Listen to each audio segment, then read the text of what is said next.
You ready? Let's get it. When I first started pursuing my passion of sharing boxing with the world, I had a vision of building clients with superior boxing skills. Imagine a doctor or a lawyer or a teacher that could throw hands just as well as any competitive fighter. Rewind 8 years back, and Instagram is barely catching any momentum. I would post my clients' progress and share the stories of everyday people working with me in the boxing gym.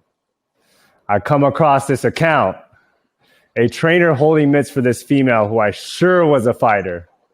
She wasn't. She was a college student. I go on to this trainer's account and see him training everyday people and pro fighters as well. Cater to the client, but with legitimacy and an authentic feel behind it. Little did I know that this trainer and I would be part of one of the dopest boxing and fitness movements out there, that we would later cross paths in New York City and live out our dreams, that we would help spread our love for boxing with hundreds of thousands, if not millions of people. Welcome to the show, AJ Perez. Hey, you like that? You went off right there, my boy. Okay. Yo, so the intros are they're special for me because everyone I bring on this show, you know, we have a certain relationship, a good relationship, a deep relationship, and everyone I bring on here is special. I even told Danny, like the last episode, like y'all are like celebrities to me. So to have y'all on the show, like it's an honor for me. It's a late night tonight. We're late. We just put the kids down and everything. Kids, right? That you know of. Hey, bro, don't start, man. Hey, you got me paranoid now. But yeah, that was a beautiful intro, man. That really got me reminiscing right there. That's crazy how far back we go. Yo, it's crazy when we start posting our social media stuff and on Instagram, our clients and everything. Like it was barely popping. Like people would barely do that. It was only like fighters that would kind of post their stuff. And if you would post like a client or somebody that didn't box, they're like, "What is this person doing?" And now everybody. Yeah, I mean, think about it. Like, you know, the first few years of even like being involved in boxing, like, I mean, I think you got started earlier than I did, but it was non-existent on any platform, you know, like that I know of besides the actual fights that were being shown on TV, you know, and then come to find out that day-to-day people have been doing this for years where they go into boxing gyms and they train with the coaches or the fighters or whoever it is. They go in and hit the heavy bag. But, you know, only as of recent has like, I think, as it been embraced by the masses when it comes to just being a part of like everyday lifestyle. It could be a fitness modality, it could be a hobby, whatever avenue you end up taking boxing in. It's kind of hard not to find these days. Yeah, man. And like I said, or like you were saying, we go back with it, like back. I was even looking at like maybe even almost 10 years we've been on this journey, man. So that goes into the first question. Like you're one of the first I came across that was doing it in this non-traditional way, other than myself and a handful of others, you know, working with fighters, but also everyday people. Like, take us back to that. How did you get into boxing and what got you into, you know, training clients and doing that for a living? Man, you know what's crazy? I had no intention on becoming a trainer when I did. I just wanted to be able to be at the gym, but without having to pay to be there. So I was trying to cut a deal with the owners of the gym that I was paying membership to. I lost my job because I couldn't work. I had a huge shoulder surgery because of the sparring that I was getting into at their gym. Oh, shit. Like, yo, yeah, so I tore my labrum in a few places, and I always had shoulder issues since football. But, you know, push come to shove, I'm like thinking like, yeah, I want to like have this like boxing career. I want to start amateur. I want to go pro, and like it just was done right there. And I was like, okay, I still want to be in the boxing gym and be a part of this, but I literally can't afford it. So how can I, you know, find my way in here? And they asked, do I know how to hold mitts? I've been in there sparring and stuff, and I was like, well, no, like we'll learn how to hold mitts, and then we'll audition you like to come and help us out in some classes, maybe take on some private training. And I was like, okay, well, you know, I just want a free gym membership. So like, however I can do that, like however many classes you want me to teach, cool. And they're like, what? Like you'll work for free? I was like, well, yeah, I want to be in the gym. What do you mean? Yeah, that's a solid pivot right there, bro. Yeah. It's funny you mentioned that because I mean, obviously the shoulder surgery, that's just traumatizing, bro, because it puts you out for a while. Plus you can't make no money. Plus you can't train. So it makes you question like, damn, is like fighting really the move right now? What if this happens again? You know? Yeah, and it was crazy because the grind was different because I came from a blue collar upbringing. I skipped school. All my friends were going to college and stuff. And I worked construction for the first 5 years in the workforce when I was 17 years old. And then that all came to a stop. Like I couldn't do anything recreational. I just all the hobbies I had, just honestly making $1 was impossible for me. I had no other place to go. So I was like, all right, I guess like the only thing I got going for me is that I like to work out and I like to box, but I can't box. So how can I still be a part of this? And then I got hired to be a trainer at the gym out here in Santa Monica. And since then, I didn't think I was going to be in this as long as I have been. Yeah. I don't think any of us did. I had a similar story. I mean, not everybody knows, but I was an MMA fighter before boxing. And I remember I really wanted to pursue MMA, and I was wrestling one time, and I had the guy up against the cage or the wall, and he tripped me back, and I made the rookie mistake, of course, of posting my arm. He fell on top of me, and my elbow completely like dislocated. And I was already teaching kids classes at the time and holding mitts for clients, and I couldn't even do that anymore. And that's when I started kind of bleeding into like the boxing world as well. So I was like, you know what, like, let me really just pursue boxing a little more now. And it wouldn't affect me from not working as much as MMA would. Because MMA, they're both difficult. Like I've done everything. I've done multiple cage fights. I've done a couple kickboxing matches, a ton of jiu-jitsu tournaments and boxing fights. And they're all different, difficult in their own way. But MMA, wrestling, kickboxing, Muay Thai, that shit like destroys your body, your joints, your muscles. I kick the shit out of people. My shit's hurting more. Like, that's the part people forget about. If you want to deliver impact, a part of it is you have to absorb the impact when you deliver it. So when you got to throw a kick at somebody, I've never had to do it before, but it hurts when I even have to do it on the bag, just playing around. Could imagine catching somebody's bone or something when I'm like still green with the new sport. Getting beat up like that, man. And we saw brave man. we saw it early, right? We saw the opportunity on like sharing a glimpse of martial arts, boxing in general, with the general population. You're like, holy shit! Like people are actually paying us like actual personal trainers, and because the fitness scene was blowing up at that time with Instagram, just not the boxing world or any of that. That was like when I think there was like Live Fit and Shreds and like the first fitness influencers were bursting on the scene. And we were like, man, people are paying these like high celebrity trainers, but not to like work them out, but to teach them boxing as a workout. So we saw that early. I mean, here's the thing. I'd like to say that I saw it early. Maybe you did because like maybe your hindsight's better than mine. But literally, I was just doing it to do it. And like what's crazy is how it all comes full circle where the fitness industry like ends up kind of engulfing like this new modality that's going to be the hottest new thing. And at some point, you know, if you put all your money into this stock, some people are like, hey, boxing's going to take off. Boxing's going to take off. Everybody wants to do it. I didn't know that at the time. I was just involved in boxing because that's what I did. And then, you know, as the years went on, I keep looking around at the clients coming into different gyms and, you know, different gyms even opening up in different parts of the world because now we can see it on the online platform. It's like, wow, people are really, you know, making this a part of their day to day. And there are people that started boxing when they were 30, 35, 50 even. And that was their first time putting on a pair of gloves. And now it's something that they do every single day. Yeah. What was your first client like? I mean, I was a horrible trainer at the start of it. What was your first client? Like, what was that whole experience like? You know what? My first clients were just the people that took the group classes that I taught. And then my friends that helped, you know, what's funny? I didn't practice holding mitts for a lot of my friends that were competing in boxing.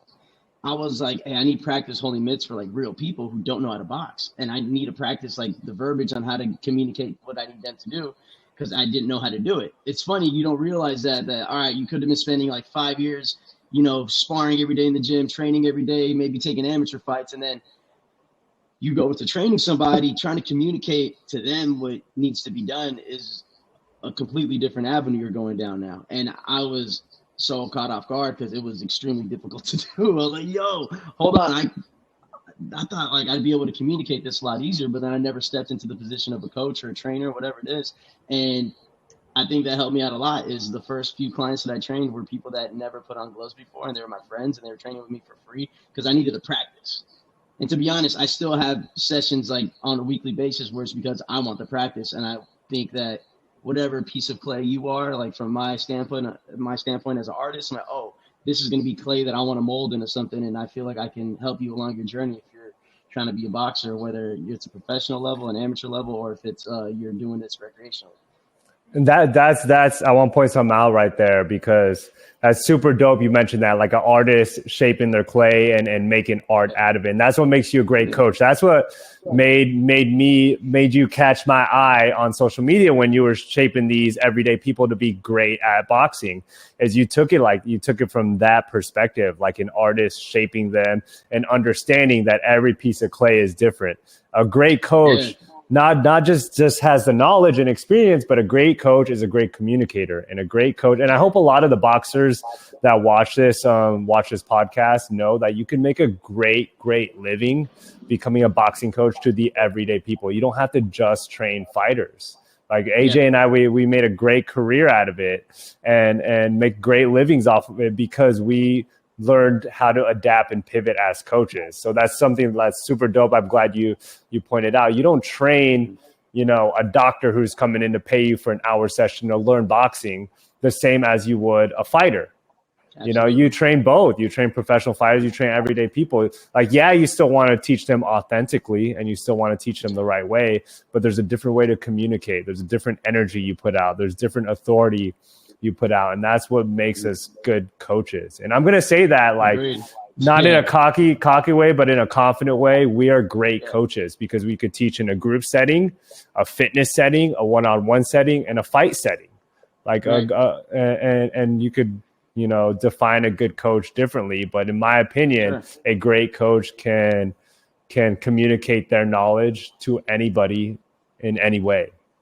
Yeah, facts, man. And it's crazy because I know coaches that only train fighters, and I know trainers that only train fitness clients, and like they're both happy in all their avenues, but you don't really find too many coaches like you and I that do both, and do it authentically. And, because it's tough to really buy into the fitness thing if you come from the fight scene. I understand, the hurdles that it comes with to like completely buy into something that might feel corny to you.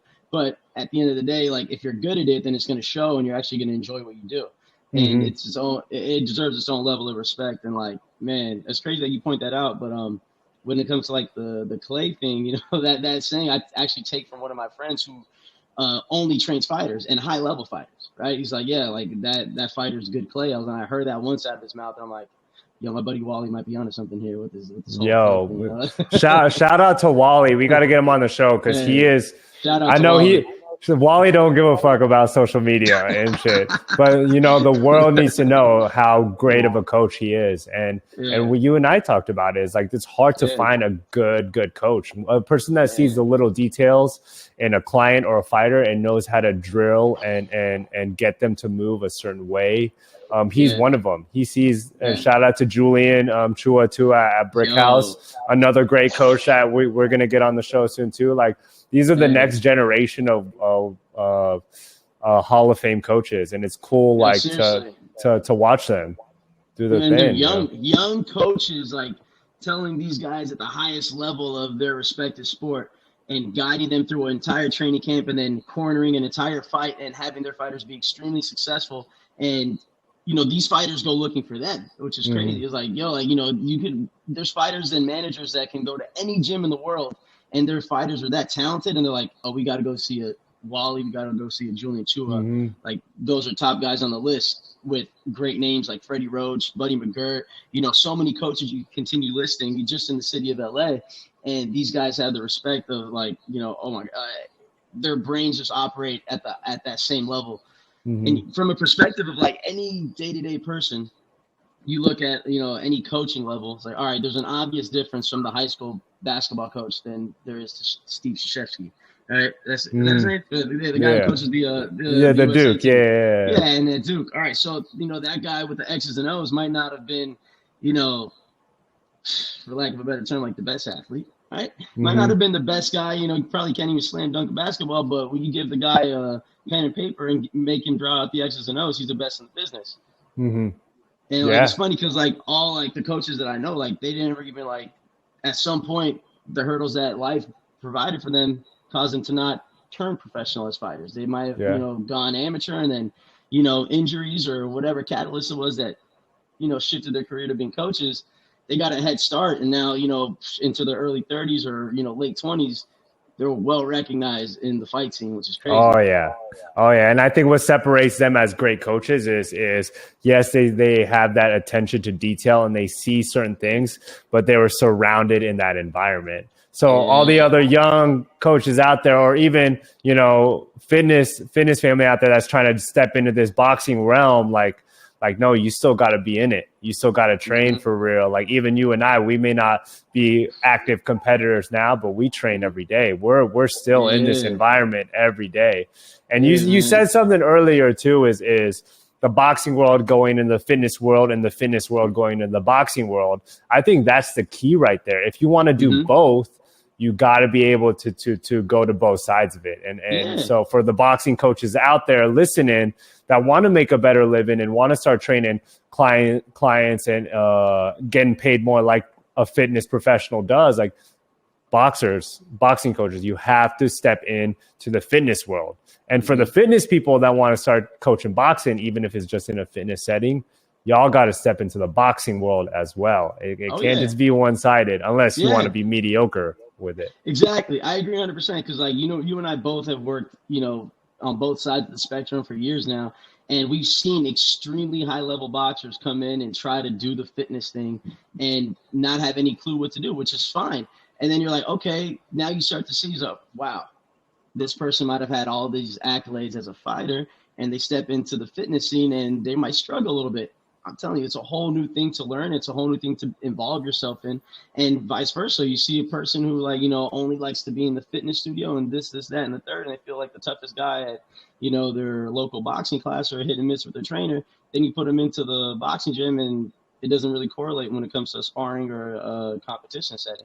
Yeah, absolutely. And I think the game will evolve. Like we've seen it evolve. Like it's crazy seeing, again, like we were on Instagram 10 plus years ago. Fitness was big. Boxing was nothing. And there was no one really stepping into the boxing and fitness world. And now look at it. Everybody boxes. YouTubers boxing, celebrities boxing, athletes boxing. Like everyone's boxing now. It's crazy. Yeah, I mean, it all comes full circle. Again, when we first started, I don't remember it being as popular as it is now, which is wild to like be a part of the growth. Because as far as I'm concerned, guys like you, Jeremiah, are the reason why it's pushed to the masses. And like even now, like you can say that from the humble beginnings you did have. Now you can list people on the name and on your resume where it's like, okay, yeah, like members at Peloton are able to see, a little taste of a boxing modality because of a program that I put together for them. Yeah. There's no other trainer in the boxing game that can say that, bro. I know. I got to remind myself that. And shout out to Peloton for letting me be on that platform and helping shape the boxing program. And shout out to the dope ass instructors on there that I worked with. And dude, they're killing it, man. They helped us share boxing. There's 7 at the time when I was consulting for them and we launched that program. I mean, there were 7 million people on their app, and we did a fundamental, authentic boxing program and launched it to 7 million people. Like, and that was just with Peloton. Now I'm going into my next question with you is don't forget the group fitness wave that we were on too. And that's how we linked up in New York. I mean, we both got to play a memorable role in the fitness boxing scene. Lots of haters at first, but now it's flourishing and really providing fighters and coaches a great living, including ourselves. What kind of advice do you have I know we covered a little bit of it, but what advice do you have for other boxing coaches out there? How do they grow within their brand, their business, their following? Because you have a great social media following. You have a great reputation in the boxing world, the fitness world. Shout out to you. You're just on the Lululemon mirror now, working with Rumble Boxing and sharing boxing to their, millions of members. Like, how does somebody get in your position, man? I mean, honestly, just being involved on every aspect. And it didn't just happen overnight. It literally took an entire decade of building a career on both ends. All right. So at some point, your boxing career ends, whether it ends early, like mine did, or, before it even like kicks off anywhere, you're like, okay, I just like being in the gym. What can I do? And you might just end up finding a talent in the coaching spectrum. And if you find that talent, you got to pursue that to the best of your ability. And for me, it ended up being where I'm training mostly fitness clients. And so when it came to that, I had to learn how to communicate to this clientele. So as soon as you get any opportunity to have to communicate to a group of people that you don't often communicate with, and you have to, pretty much translate this sport that is often referred to as one of the most brutal sports in the world, honestly, one of the most difficult sports in the world, if not the most complex. Yeah. And you have to communicate this and get the basics out to the everyday person. So honestly, like being involved with any gym that has a regular 9-to-5 person or clientele that comes in, get involved in that. And then here's the thing, the same price that the Equinox trainer charges, you have every right to charge the exact same amount. 1,000,000%, bro. 1,000,000%. I'm so happy you brought that up, because that's something I wanted to bring up too, is like boxing coaches out there is like, don't bring down your value. If you're training somebody and they're not a competitive fighter, like look at the market around you. What is the commercial gym charging for a session? And that's your base right there. Because at the end of the day, if you could do everything that a fitness instructor or fitness trainer can do, if you study and get the certifications, if you understand the body, but you also understand the boxing, which you put your life on the line to learn, of course you should be able to charge as much as they do, if not even more. Yeah, probably more. Because it's funny, like, a lot of things that you can learn out of a textbook to get you to a new level of a trainer, and like obviously getting educated is the best thing you can do.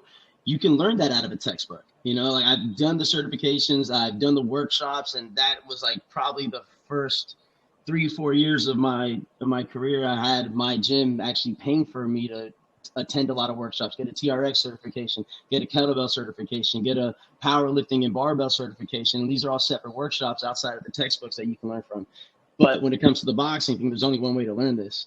It involves, a few cuts and bruises and maybe concussions along the way. And honestly, that's just scratching the surface. That's if you get out of it lucky. Yeah. And you put your life on the line to learn and experience all this. So, to summarize that, what makes a great boxing coach in the fitness world? You have the certifications, you have the boxing experience, and you're able to communicate your knowledge and experience to your clients. And you're able to go to both sides of the realm, the fitness realm, the boxing realm back to the fitness realm, and vice versa. It's very difficult, but at the same time, if you want to make a good living off of it, if you want to, share the good word of boxing with the general population, with the general public, like we've done it. And that's why I'm so excited for this conversation, because I hope it helps a lot more boxers and boxing coaches out there. And it also helps, the listeners on here that are clients in understanding, like, look, my boxing coach is valuable to me, and I really appreciate them for what they do. And we shouldn't be undervalued just because we're, boxing gyms are grungy and a lot of them are sprouted from like nonprofits to help kids get off the streets. And that's how boxing programs were built. But now that it's going into the mainstream and the public, like there's no reason why we can't be treated like your traditional personal trainer. Yeah. And over the years, it's, it still obviously hasn't blended in completely, but it does coexist. You see the everyday clientele after spending so many, hours at the studio that only offers a fitness modality and a boxing inspired workout, for any gym, you'll see them like, well, all right, what's the next level? I want to go to a gym that at least lets me like work with a coach one-on-one to hit some mitts or like, work on the bag and shadow box in the actual ring. And you don't have to get hit in the face to do that. And these gyms are open to you, and you just got to ask around to see which ones are in your area. Yeah, and I mentioned it earlier too, the three things that I think makes a great boxing coach. But I wanted to mention one more, and it's an open mind, right? because I talked about haters in the beginning of the boxing fitness scene kind of coming on, on the scene. And I remember there was a social media account on there. It's called Boxing Shame. And whether they just want to poke fun at really bad boxing trainers and put them on blast and everything. I saw that and I was like, look, like, this is such a missed opportunity, because even colleagues at one of the boxing studios we worked at, Rumble, were getting featured on that account, that site. And I'm like, yo, why are y'all hating on these people? Because at the end of the day, they have the desire to want to share boxing in the fitness world. They have the desire to want to learn boxing the right way, but nobody wants to teach them. Shit, I'll teach them. Yeah, and look what happened. That come with an open mind. Like, don't come out here trying to embarrass other people in an effort to, I don't know, take clients away from them, or it don't work that way. Because what real client's gonna be like? Oh yeah, you're right. You're making fun of that client. I want to train with you. It's just not how life works. I mean, shout out to Boxing Shame, because I think it was like, at least for people who ended up on it, I would hope that it was something that lit a fire in your ass. Like, hey, man, there's like people that, come from a more authentic boxing world, and they think that what you're doing sucks. So, take that for what it is and get better. Because I don't think it's the right way to go about it by any means. But, I think the best way to throw it back in their face is like, all right, look at all the people you put up, maybe like 6 years ago, and they stayed with it every single day. Look at them now. Yeah, and they're nice with it. You see the difference. Like, I've seen people who ended up on there and they're like, they did a training camp and took an amateur fight or something just to prove to themselves. And like, all right, good for you. Like, and if that was the catalyst that got you to, bite down a little bit harder on your mouthpiece and actually learn something, then cool. But at the same time, like, man, like, that's a terrible way to go about it. People don't do that. And again, I remember at the time when it was like really popping to like throw shade really easily at the fitness space that was brand new to the boxing thing, when Rumble Boxing was brand new, and prior to you and I both being involved in it. I remember me and you linked up, for the first time. This was like 2017. And you were already in New York City experiencing the growth from there, and like I was seeing it from the West Side, and it was a trip because there was a lot of shade being thrown back then. And then, at some point there was some legitimacy that came into it, because they were actually going into the real boxing gyms, whether it was in New York at Gleason's or whether it was in LA at Fortune Boxing. These trainers that come into it from a group fitness experience standpoint, and they know how to deliver a group fitness experience and an on-camera digital workout with all the certifications they got. Valuable. They're in the gym every day training boxing, because now that they're going to wear that hat too. They're like, all right, I'm going to grab a microphone and teach a boxing-inspired workout. I'm going to be in the gym training. And, they're doing both. Man, it's not an easy thing to transition into either. Like, I'd rather do the other way. It's like, all right, I did boxing first. Now I can learn the fitness stuff. Like, I can get that out of a textbook. You start boxing late, it's not easy to get into. Yeah. And honestly, Rumble Boxing, man, I have nothing but great things to say. Like, Eugene, Noah, Stenzler, DeMarco, the original OG owners, like, they put us on and they gave us a shot, because at the end of the day, we were, we had this vision, we had this dream of sharing boxing, but they gave us the platform and the opportunity to help them. We helped them and they helped us, and it was such a great chapter in my career, and I'm so grateful for all the people that I've met there. The trainers are like, I'm still best as friends with a couple of the founders and the trainers there. And, I'm so grateful for Rumble. They really, really gave me the opportunity to put my love for boxing out to as many people as possible.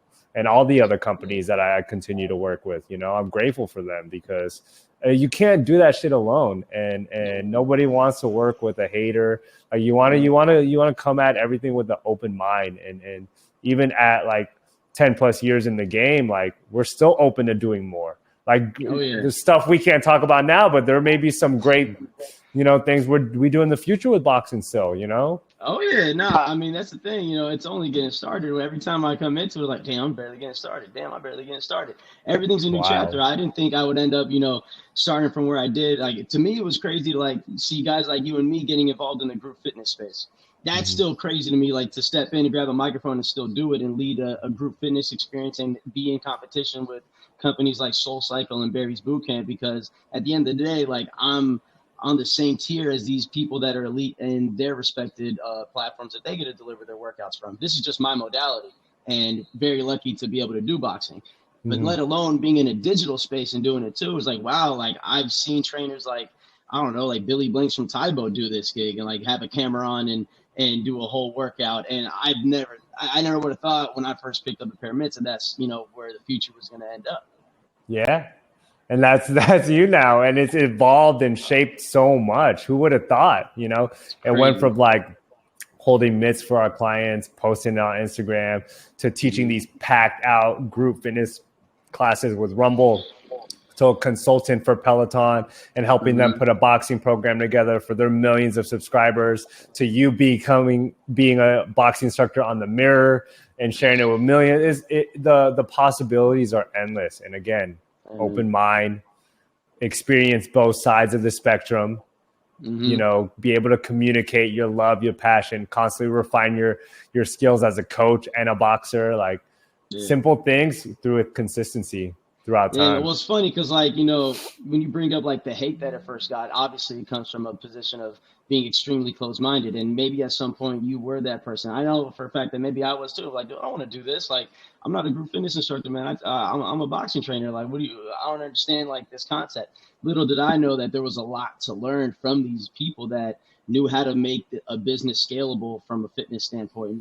That knew how to deliver to a clientele that's going to pay top dollar to experience your workout and fill up a room to do your workout and your modality that you teach, whether it's Pilates, whether it's spin, whether it's a strength modality, a hip modality, or now a boxing modality. You put all these in the same category. And there's a lot to learn from these people that deliver these workouts and that formulate the concepts for these workouts. And if you don't get involved in it, then you're missing out on a lot of information you should be taking in from a professional standpoint. When I first moved to New York and before I worked at Rumble, there was another great boxing studio I worked at called Shadowbox. Unfortunately, not around anymore. Shout out to Raymond Montalvo. He brought me to New York City, and Jaws Nelson. Hopefully get them on the show soon too. But you know, like when I first moved to New York and got to understand the group fitness scene, called the fitness scene in general in New York City, and they talked about these superstar instructors and trainers out there.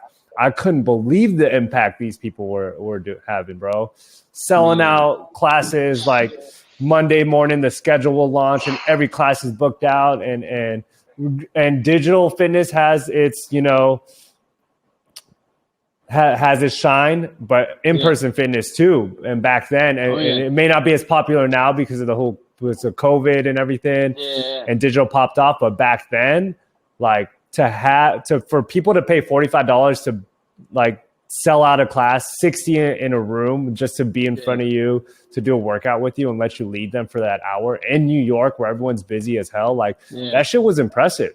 And then, and then you said, come at it with an open mind and take it all in. It's like when I saw all these different Barry's instructors, Soul Cycle instructors, boot camp instructors, personal trainers being booked out left and right, I'm like, I want to be that person, but for boxing. Yeah. You know, it's funny because I remember first getting involved in it. You know, you had already been involved. I was like, yeah, my boy Jeremiah is doing it, but like, I don't think I can get a microphone and do that. I'm kind of good off all this. And then I got Eugene Rem calling my phone and like, he's like, yo, I think you should come check it out. And I'm like, dude, who's this Eugene Rem guy? I'm looking him up now. I'm like, damn, this whole New York scene's crazy.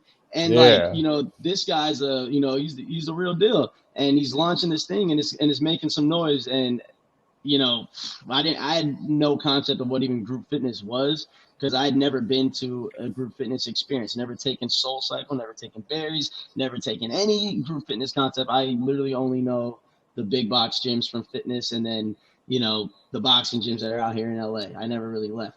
Then you go experience New York City and you're like, wow, these people are huge in their communities and they are the best part of people's day.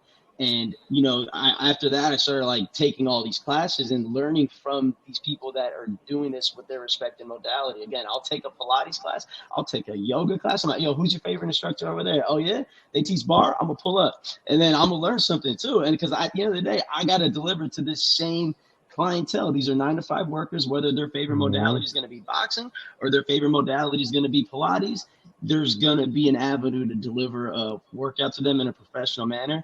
And I'm grateful that I was able to come across people that were able to teach me it, and whether they know that they were teaching me or not, like any group fitness experience I've taken, I've come away with it learning so much about what I got to do to bring to the table on the fitness standpoint. Yeah, I mean, look, it's late at night. We're talking about our fitness memories in New York, and we're getting all hyped up about it. And I know we're doing a lot of shout outs on this episode. AJ and I have gone through so much, in this journey and come across with a lot of the same people. But shout out to Eugene Rem, man. I mean, if there's one man that single-handedly changed my mindset as a businessman, a boxing coach, a fitness instructor, a father, a husband, a man in general, is Eugene Rem, and I'll put that out there. I'm foreshadowing. Hopefully, I get him on the show soon. I'm gonna clip that and send it to him. It was crazy, man. Like, one of the smartest businessmen I've ever come across, and man, like you said, the guy changed your entire perspective on how to do this thing and do your thing. And I'm like, the gems that he's dropped on me, in any interaction we've had, I've always come away with it wow, this is somebody I could really aspire to and listen to. And I don't think he's ever given me bad advice. That's hard to say about most people that come across your life, and shout out to Eugene for sure. Yeah. I'm very particular who I take advice from. Like if I don't want to switch positions with you in what we're talking about, I won't take your advice. But that man, he backs up everything he says. He works harder than us. He works smarter than us. And he works more consistently than us. And I'm just romanticizing New York again because, well, one, I'm going to fly there in a couple of days and see everyone. But I miss being around those people. Man, dude, I always find myself finding my way back into that scene. Even though we both, moved back to the West Side, man. Shout out to New York. That seems different. Yeah. Oh man. Okay. So we covered a good amount of the fitness in the New York chapter. Let's move on to this.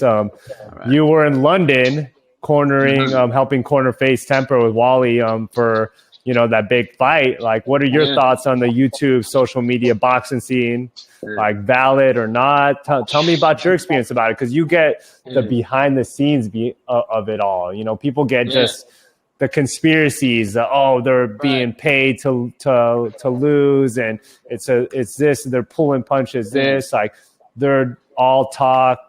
Tell me about it, man. You see it firsthand. Yeah, I mean, to be honest, it's tough for me to pay attention to all of it. I was only focused, for the fight that I was cornering, and shout out to Wally. Being a chief second in his corner is a very easy job for me. I just make sure everything goes smoothly, dealing with commission, dealing with the referee, doing all the things that, any fight camp needs to be done on fight day and fight night in the corner and in the locker room. I'm a part of that, and shout out to Wally and Tommy for letting me into the team right there with the Face Clan, because, man, these events are huge, and these people are training their asses off, and they're getting pretty good. They're getting good, bro. I've seen my boy from day one when he first started working with my buddy Wally. I'm like, all right, Temper's, he's a YouTuber and he's got some martial arts experience. Let's see what he does with his boxing thing, man. He's throwing his name in the ring and he wants to throw down. For sure, he's gonna get some real training now. And the growth, seeing him from day one to where he is now with him and Wally, he got so good. I was like, yo, these. You can't do anything but give respect to it. They're definitely not pulling punches. No. The fights are real. The knockouts are real. I am completely for it because of the fact that it brings a lot more eyes to the sport. And Absolutely. It brings a lot of opportunity for trainers that actually train and put together fight camps for competitive fighters. It's very rare to find a big event to take your fighter to. And for your fighter to be at the level to earn a big paycheck where you can actually corner a fight, and as a boxing coach make money, even as a fighter make money. But a lot of people don't know the business side of it, and it's not a good business, but it's been turning around because obviously they can bring a lot of eyes to it. The only time that I could see negativity coming from it, from my perspective, is if there's a mismatch when it comes to the matchmaking aspect. It's an extremely dangerous thing. And some of these guys, like I said, are really good and they're hitting really hard. And if you bring in a guy just because he has a big following and he's not taking his training seriously and the commission lets it slide, then, that man could end up putting his life on the line because another guy was training, just a lot harder than him. Yeah. Everyone's on their own journey when it comes into the boxing, and even like shout out to some of the creators out there that are taking on fights against actual fighters, because Bell fought this weekend too, right? And Dr. Mike, the YouTuber, fought, and they fought real fucking fighters. You know, that's how good these creators are getting. And whether they win or lose, like, you got to respect that. And look, whether the boxing fans or fighters, coaches are hating on this movement, whether you like it or not, it's changing the game. And just like the fitness boxing scene back then when everybody hated on it, this is the same thing. The history is repeating itself. Are you going to be a hater at the sidelines, or are you going to take part and try to help and make it better? Like, are you going to be that boxing coach that's like, versus like pointing their finger, laughing at that fighter or that creator for not having good technique? Are you going to be the boxing coach that steps in and helps them become great? Yeah. Because we all know, like, to get good at boxing, it takes consistency and hard work. Those two, if you could consistency and hard work, that'll take you far. So be the coach that helps a consistent, hardworking YouTuber or whatever, you know, get there. Why not? Yeah. I mean, to be honest, like, you know, if you're a boxing trainer or a boxing coach and you get the opportunity to get, you know, a huge fight with a YouTuber who has 0 fights, but the guy's going to make, you know, more than any fighter that you're cornering within that entire year, and he's going to double, you know, any money you're making from that in just one night of fighting. It's like, okay, you give him an opportunity. It's like, you know, maybe, you know, I've seen it where, like, some guys, you know, they get frustrated because these guys don't train to the same capacity as the fighters that do it full time. And it's like, well, how could they? You know, like, these people have full-time careers. They are YouTubers first. Their first time lacing up a pair of gloves, you know, happens when they were, like, you know, 19 and not when they were 9 years old. And it's, you know, if they're taking it seriously, and then you as a trainer are really confident in what you're able to do, then you should have no problem with it, because it's a bag at the end of the day. And if the fight's competitive, then, you know, it's on the same spectrum of taking somebody to their first amateur show and a smoker at that, you know. And obviously it might be on a way bigger platform, but if you're a trainer, you want these fights. There's money that could be put in your pocket, and these people need help. So why not? Yeah, I mean, again, it's changing the game, and it goes back to even what we were saying about boxers going into the fitness world, fitness people going into the boxing world. You go back to these YouTubers stepping in the boxing world. Why not these boxers now?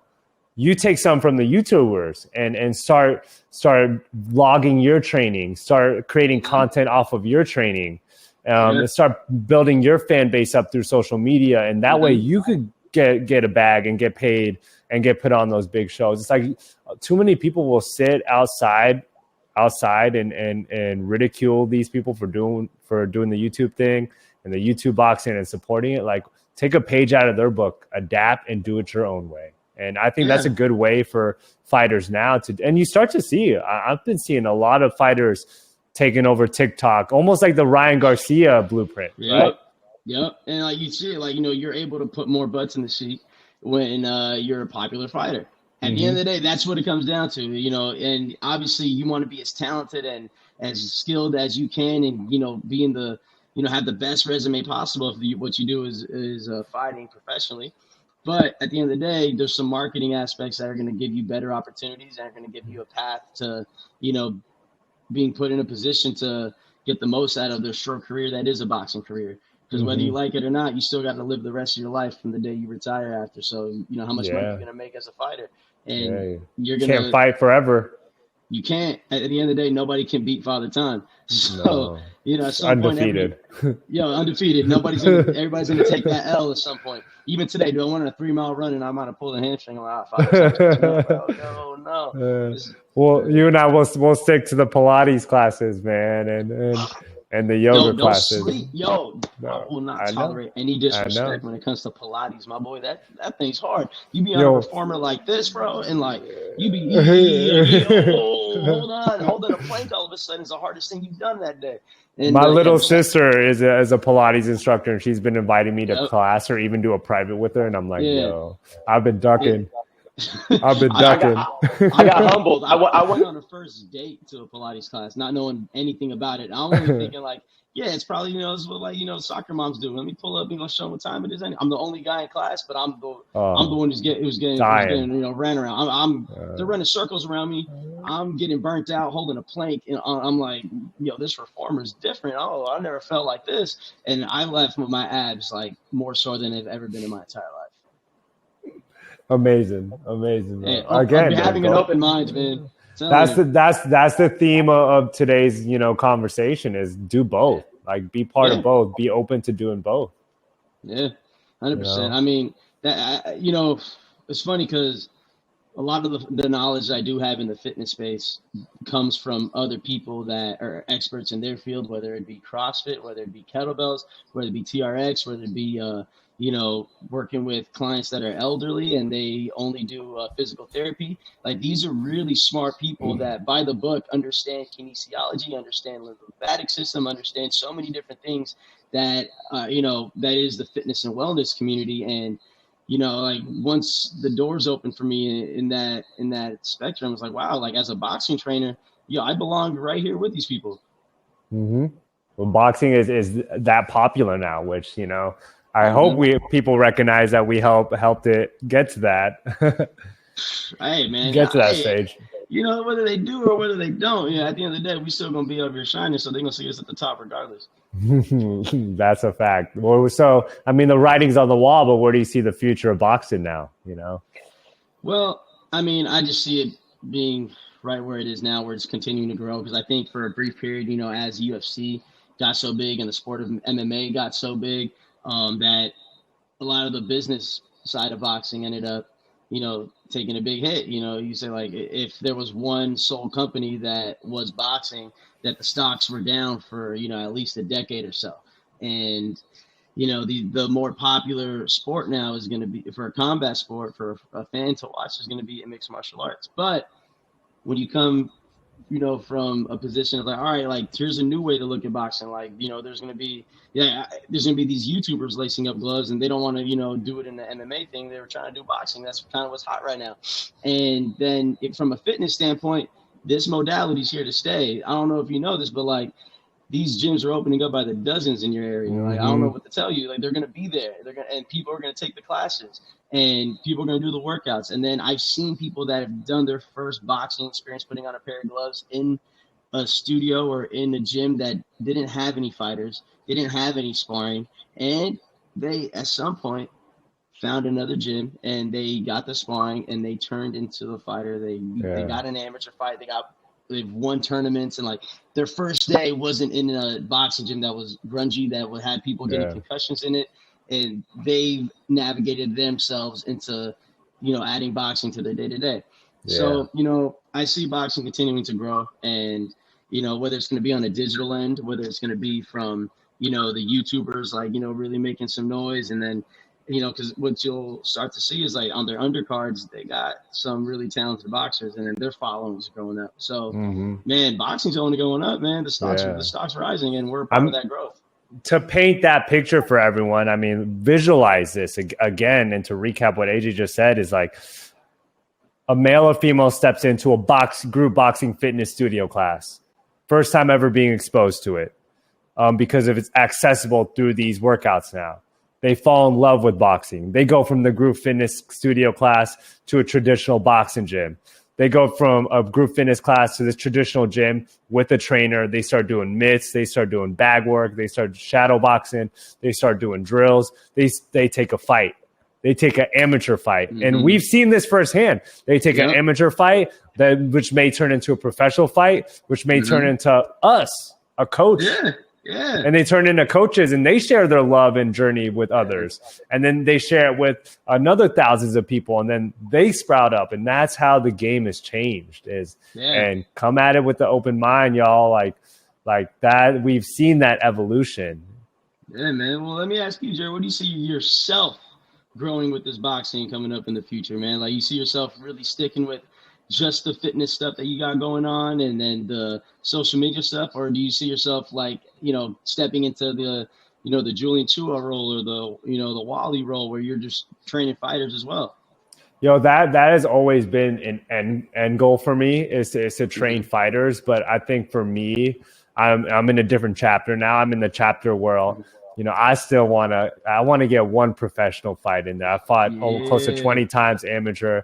I want to fight professionally just once, and I want to do it in New York in front of my New York people. So whenever I get the opportunity to get on a proper show, that'll help put me on like a DAZN car, or if I could fight at Madison Square Garden, that's a bucket list thing for me.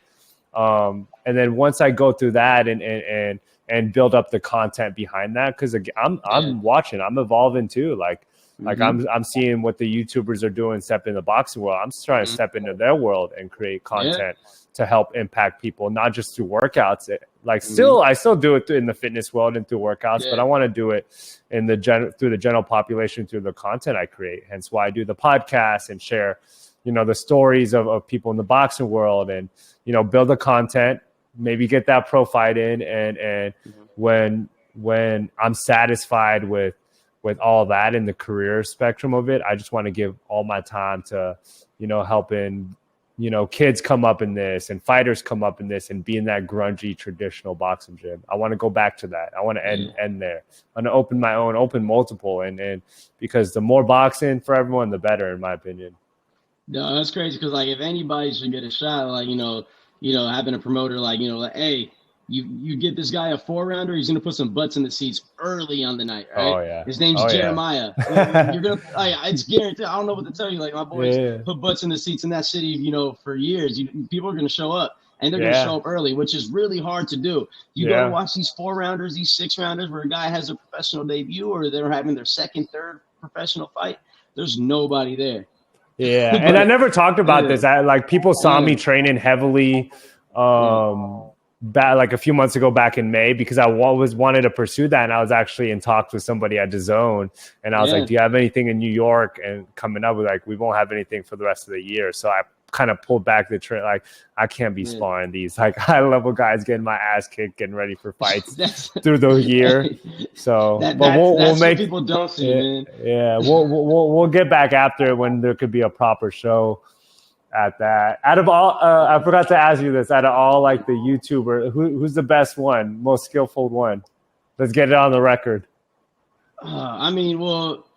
I don't really know skill wise. I would have to I don't really know the entire spectrum of it. I don't know every fighter. There might be a guy out there that's really good that I just haven't seen yet. But I guess the one who's making the most noise and has the most experience is going to be Jake Paul. Right? It's people think his fights are rigged. I know guys that have sparred with him, and he's got real skills. He's not.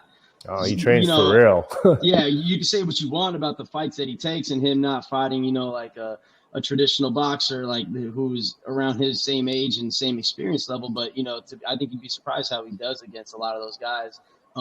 Depending on their level as well. But if they have the same resume as him, 0 amateur fights, and then just the YouTube boxing scene, and that's all they have, I doubt you'll find anybody that can compete with it. And he fought on big stages. People don't take that account, how hard it is to fight in front of thousands of people, millions watching on TV, how that's difficult, and to critique you and everything. From a coaching standpoint, watching it, you're like, okay, he's gotten a lot better at this. He's improved on this. And you can see within every fight. And it's I can't deny that. He's gotten better every time he's gotten up there. So, and again, doing it on a huge stage is different than when you see it in the gym. Yeah. I mean, Jake Paul, I give him his flowers already. I did a post on him on TikTok the other day, and mad respect for him on the W against Anderson. And Anderson did not throw that fight. I mean, he's such a pure martial artist that he's not going to throw away his career. I mean, and if he did, and that's fucked up. If he didn't get Julio Cesar Chavez Jr., an easy night, because he absolutely did not. He whooped that boy's ass, which is crazy to even watch that happen. Then you got to understand, I seriously doubt he would throw that fight with Jake Paul. I guess we're just speculating, right? What do we know? I don't know anything. So well, what do we? It's not like we're in the gyms every day with these people. Yeah, exactly. I wouldn't corner Anderson thinking oh, you're about to throw this fight. Me personally, I can't be a part of this. Yeah. I refuse.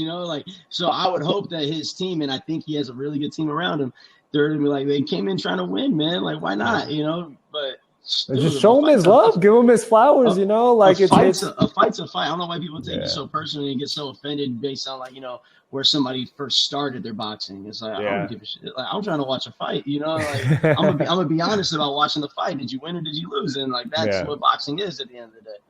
I'm going on record with this. Jake Paul's super nice with it. As far as, you know, I wouldn't even classify him as a YouTube boxer anymore, but the nicest one out of all of them, Salt Poppy, bro.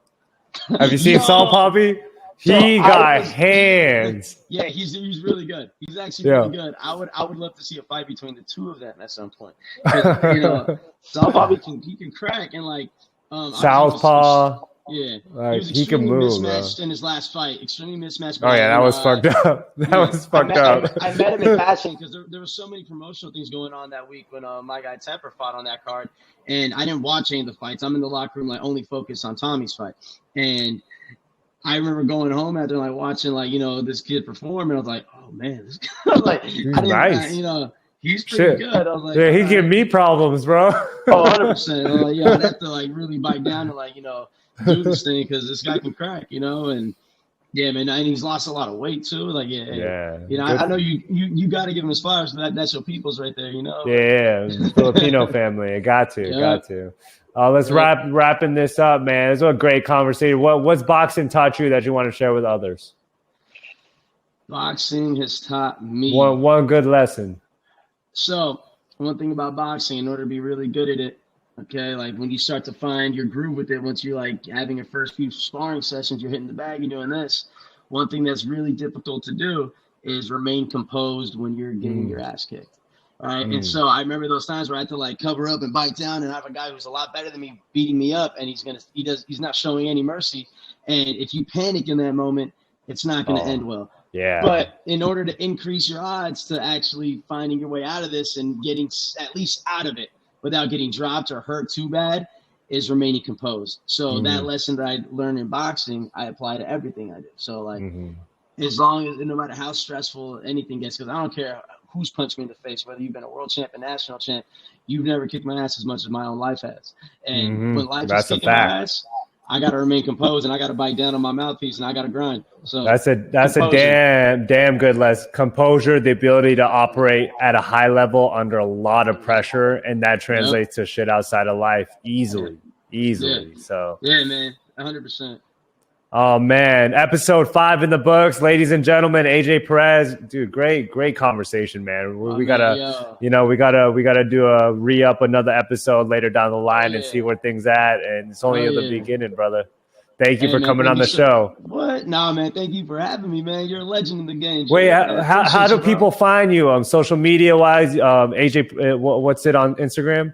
Yeah, I'm at the real AJ Perez. Tap in with me, send me a DM. I may or may not answer, but we'll find out.